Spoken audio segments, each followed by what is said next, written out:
আমি সবচেয়ে বেশি গুরুত্ব দিয়েছি আজকের যুব আন্দোলন কর্তৃক উপস্থাপিত যে প্রত্যাশা, সে প্রত্যাশার পয়েন্টগুলোর দিকে।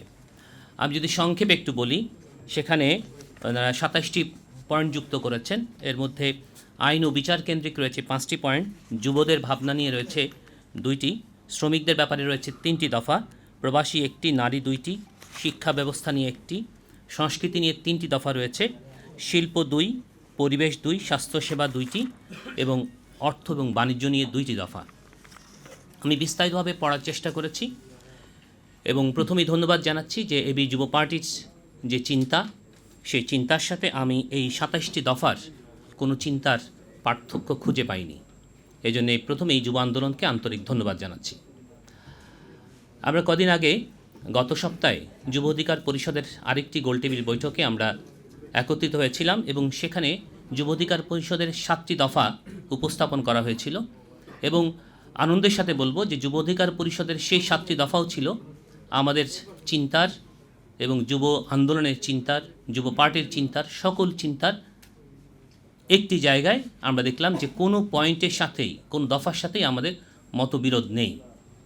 আমি যখন এই হলরুমে প্রবেশ করেছিলাম, একজন আলোচকের খুব চমৎকার আলোচনা শুনছিলাম যে আমরা যুব সংগঠনগুলো যারা করি, যুব রাজনীতি যারা করি, তাদের দেশকে নিয়ে যে চিন্তার জায়গাটি, যে স্বপ্নের জায়গাটি, সেটি প্রায় কাছাকাছি। আমি বলবো যে প্রায় এই বিপ্লবের পরে, এই জুলাইয়ের বিপ্লবের পরে আমার কাছে মনে হচ্ছে যে এটি প্রায় 100 ভাগেরই মিল আমরা খুঁজে পাচ্ছি।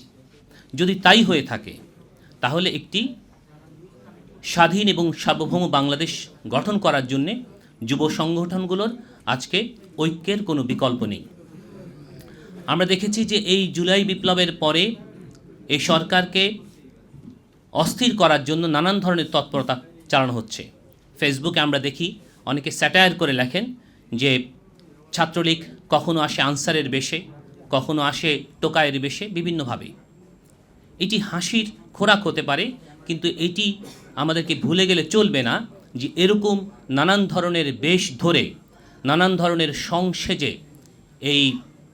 এই বিপ্লবের যারা চক্রান্তকারী, এই বিপ্লবকে যারা নস্যাৎ করতে চায়, তারা বারবার ঘুরে ফিরে আসবে।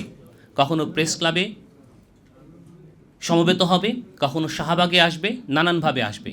তাই আজকে যুবশক্তির ঐক্যের কোনো বিকল্প নেই।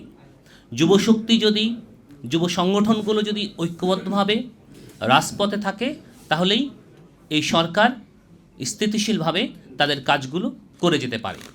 এই সরকারকে কেন গুরুত্ব দিচ্ছি? কারণ এই সরকার হচ্ছে একটি আন্দোলনের ফসল। আমরা জানি না তারা কতটুকু সফল হবে এবং তাদের এই সফলতার প্রত্যাশা আমরা করতে পারি, কিন্তু যেহেতু আমরা এই সরকারের অংশীদার নই, তাই কোনো নিশ্চয়তা আমরা দিতে পারছি না। কিন্তু তারপর আমরা মনে করি এক স্বৈরাচার থেকে, 16 বছর থেকে, মাফিয়া গোষ্ঠী থেকে আমরা যে মুক্তি পেয়েছি, সেখান থেকে তাদেরকে আমরা কিছু সময় দিতে চাই। প্রিয় বন্ধুরা, এরপরে যে কথাটি বলতে চাই, এখানে প্রধান অতিথি রয়েছেন যিনি জাতীয় রাজনীতির নেতৃত্ব দিচ্ছেন। আমরা মনে করি আমাদের রাজনীতিবিদদের, জাতীয় পর্যায়ের রাজনীতিবিদ যারা রয়েছেন, মৌলিক কিছু প্রশ্নে তাদেরকে একমত হতে হবে। মৌলিক কিছু প্রশ্নে তারা ছাড় দেবেন না।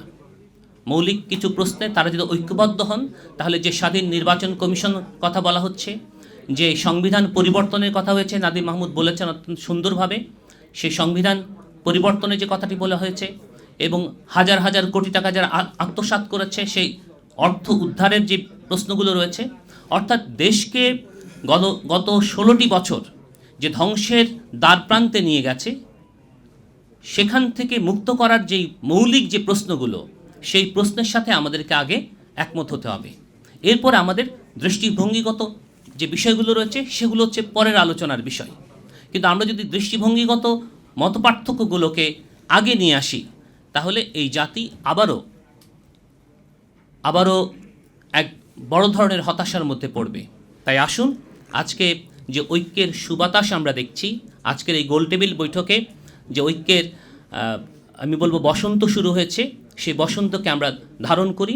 আজকে যুবকদের প্রত্যাশা একটাই, শুধু যুবক নয়, বাংলাদেশের 18 কোটি মানুষের প্রত্যাশা একটাই, সেটি হচ্ছে স্বাধীনতার সপক্ষের যে শক্তি, স্বাধীনতার অর্জনের যেই শক্তি, যে রক্ত, শ্রম, ঘাম যে বিলীন হয়েছে সেই অর্জন যাতে ম্লান না হয়ে যায়, আর তার জন্য প্রয়োজন হচ্ছে ঐক্যবদ্ধ শক্তি।